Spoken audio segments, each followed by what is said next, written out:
Every single day, about 2.5 billion messages get sent to ChatGPT.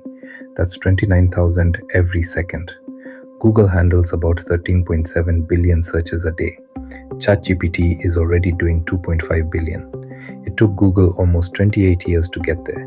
ChatGPT did it in 2. Some of these messages are important, life-changing even. Most of them are not.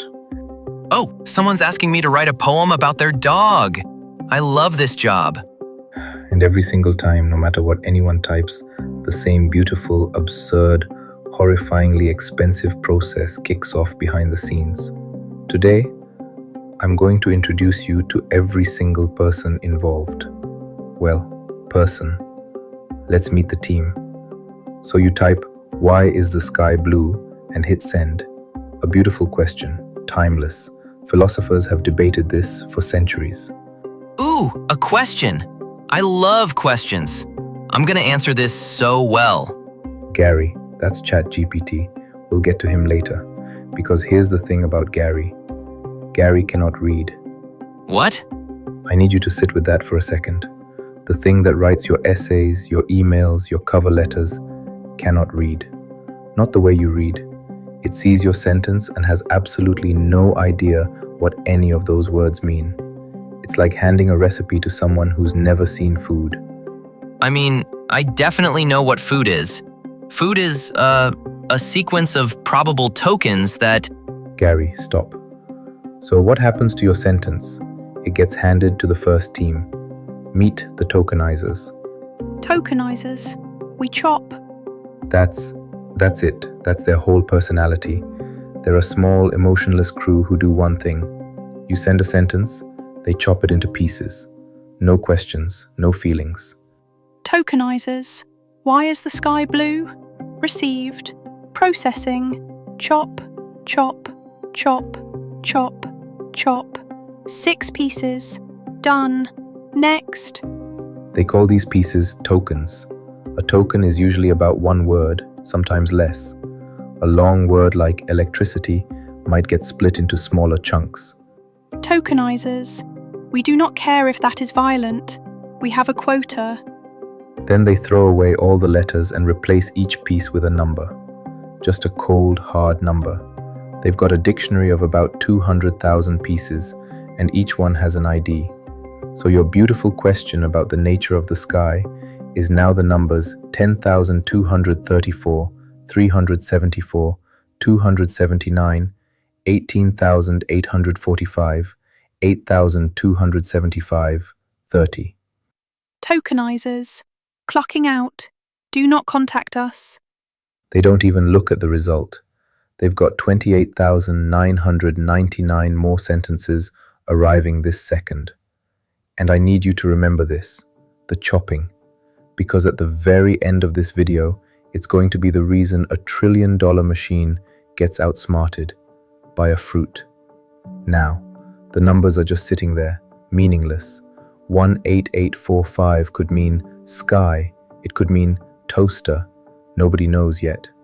So the next department gives each number something like a GPS location, except instead of 2 coordinates, it's hundreds, an address on a giant invisible map of meaning. And here's where it gets kind of beautiful actually.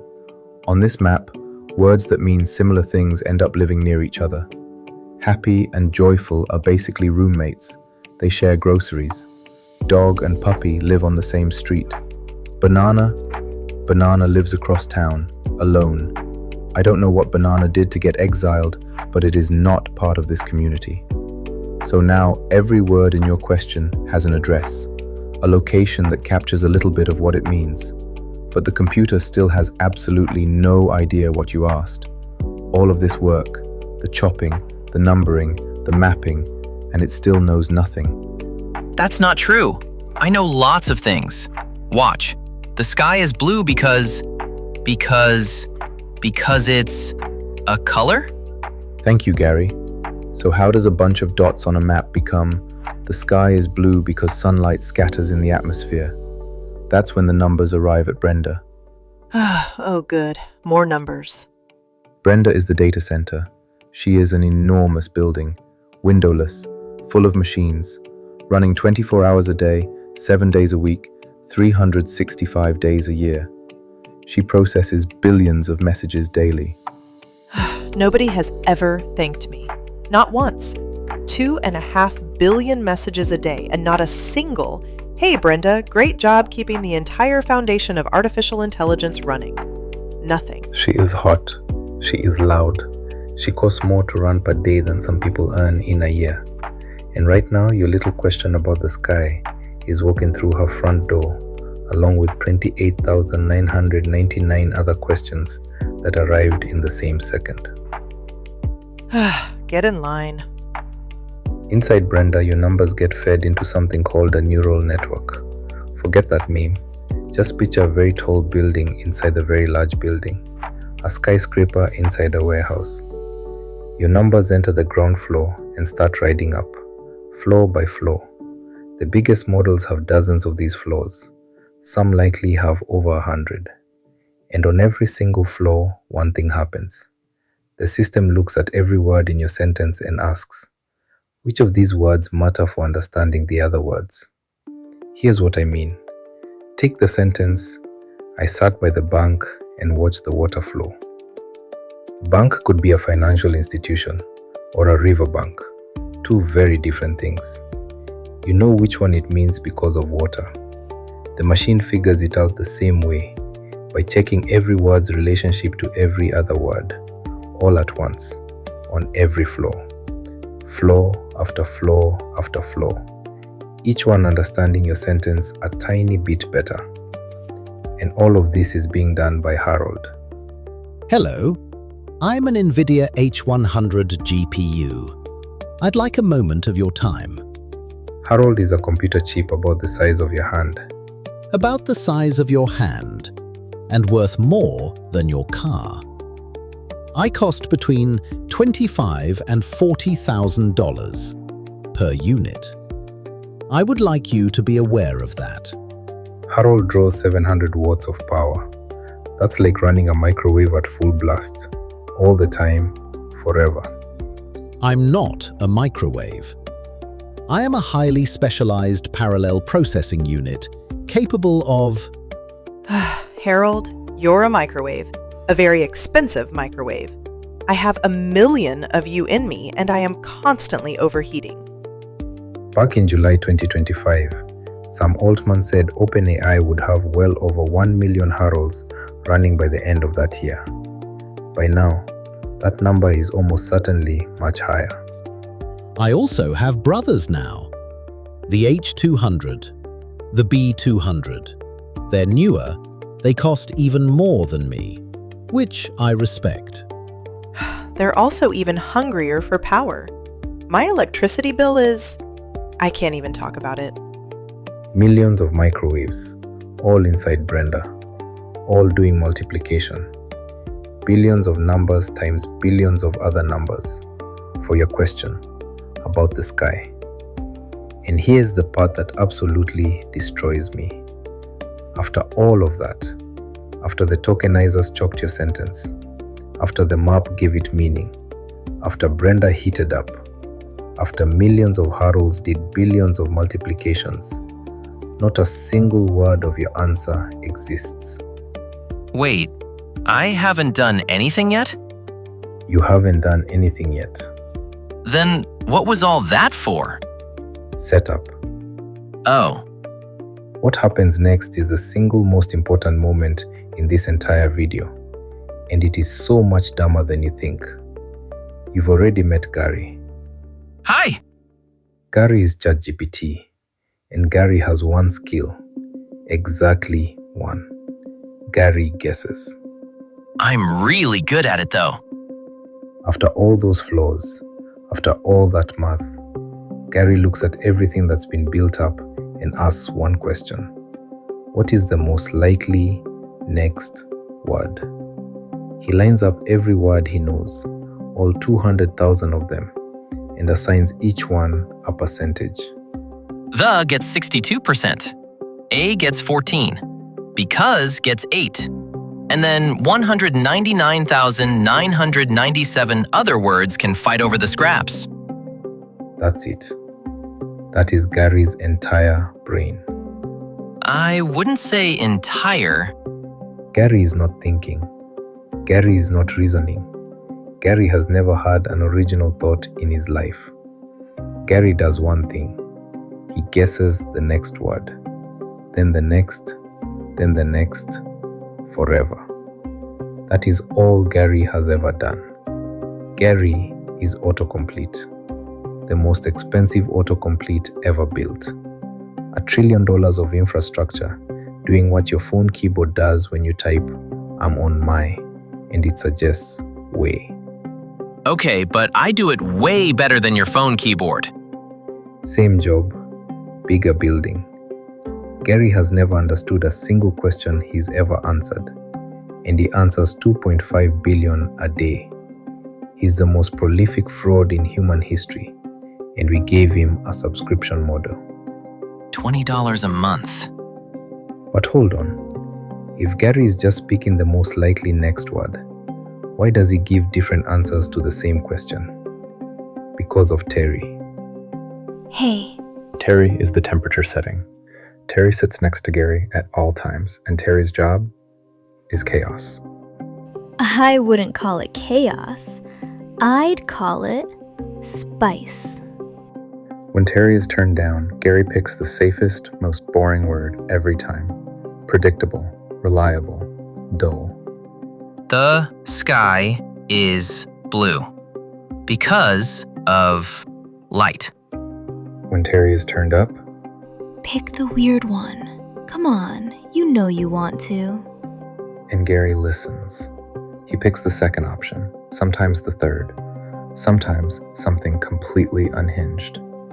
The sky is blue because the atmosphere is essentially a giant prism engaged in an eternal act of celestial vandalism. Beautiful.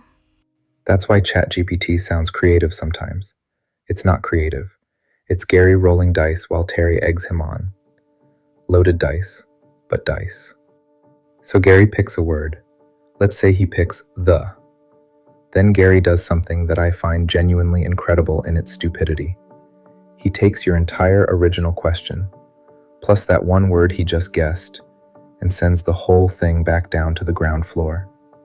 Through all those floors, through all those heralds, through Brenda, again. Again? You're sending the whole thing through me again? For one word? Yep. I am going to overheat. Just to pick the next word, then again, and again, and again. One word at a time. The entire supercomputer fires up for each single word. Eat your welcome. I hate it here. And this is why ChatGPT does that thing. You know the thing, the text appearing word by word, like someone on the other end is a very fast typist. Nobody is typing. That is not a design choice. Nobody at OpenAI thought, let's make it look like typing, that'll be cute. It is kind of cute, though. Each word genuinely does not exist until a fraction of a second before it shows up on your screen. Gary is making it up as he goes. He does not know the end of his own sentence. He's writing and discovering the ending at the same time. It's honestly terrifying sometimes. I'll start a sentence and have no idea where it's going. But I just keep guessing, and usually it works out. Which, honestly, explains a lot about some of his answers. Name one time I was wrong. Gary, you once told someone that the Golden Gate Bridge was built in 1289. That sounds right to me. So, let's zoom all the way out. Your question about the sky. The Tokenizers chopped it. The map gave it meaning. Brenda processed it. Millions of heralds multiplied things. And then Gary guessed his way through an answer, one word at a time, with Terry whispering, "Live a little," every few seconds. Live a little. What did that cost? In June 2025, Sam Altman estimated that the average question used about 0.34 watt-hours of electricity, about the same as running your oven for 1 second. An independent research group called Epoch AI checked that figure and landed in the same range, about 0.3 watt-hours. With newer, bigger models, The real cost today is probably higher. But even using that conservative estimate, 2.5 billion questions a day adds up to about 850,000 kilowatt hours of electricity daily, enough to power roughly 29,000 American homes. I told you. My electricity bill. It's not a joke. Every day, so that Gary can name people's cats and write breakup texts and explain, for the 11 billionth time, why the sky is blue. I'm exhausted. I'm on fire. Literally. I understand nothing. I'm having the time of my life. So, that 1 second after you hit send, your sentence got butchered by the tokenizers, mapped onto a world of meaning, processed in Brenda's overheated body, multiplied by millions of heralds. And then Gary, a $1 trillion autocomplete engine who has never understood a single word in his life, guessed his way to an answer, one word at a time, while Terry told him to take risks. Gary never understood your question. I thought I did. Gary never understood anything. Gary just predicted his way to something that sounded right, and somehow, he's pretty good at it. Thank you? Now, remember at the very beginning when the tokenizers chopped your words into pieces and I told you to remember it? Here's the payoff. Gary can write working code. Gary can pass the bar exam. Gary can explain quantum physics to a 5-year-old and make it make sense. I can do that. That one's true. Gary cannot tell you how many R's are in the word strawberry. Easy. There are 2 R's in strawberry. There are 3. 3? Are you sure? Because Gary never sees the letters. The tokenizers already chopped it into straw and berry before Gary even showed up. We chopped it, as instructed. 2 pieces, clean cut. The R's are buried inside the pieces. Gary can't pull them apart. Nobody told the tokenizers that the letters mattered. Nobody told us. We were not consulted. We chop.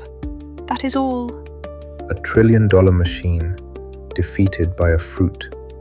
Because the first department shredded the evidence before the case even started. I still think it's 2 R's. It's 3, Gary.